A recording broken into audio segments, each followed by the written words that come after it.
ابو موسیٰ نے پوچھا کہ ابو عبد الرحمن، آپ کا کیا خیال ہے کہ اگر کسی کو غسل کی حاجت ہو اور پانی نہ ملے تو وہ کیا کرے؟ عبداللہ نے فرمایا کہ اسے نماز نہ پڑھنی چاہیے جب تک اسے پانی نہ مل جائے۔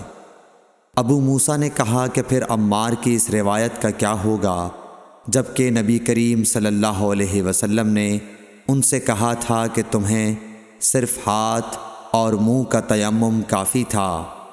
ابن مسعود نے فرمایا کہ تم عمر کو نہیں دیکھتے کہ وہ عمار کی اس بات پر مطمئن نہیں ہوئے تھے۔ پھر ابو موسیٰ نے کہا کہ اچھا، عمار کی بات کو چھوڑو، لیکن اس آیت کا کیا جواب دو گے جس میں جنابت میں تیمم کرنے کی واضح اجازت موجود ہے؟ عبداللہ بن مسعود اس کا کوئی جواب نہ دے سکے، صرف یہ کہا کہ اگر ہم اس کی بھی لوگوں کو اجازت دے دیں تو ان کا حال یہ ہو جائے گا کہ اگر کسی کو پانی ٹھنڈا معلوم ہوا تو اسے چھوڑ دیا کرے گا اور تیمم کر لیا کرے گا۔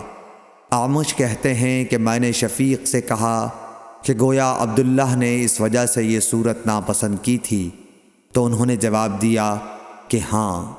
صحیح بخاری حدیث نمبر 346۔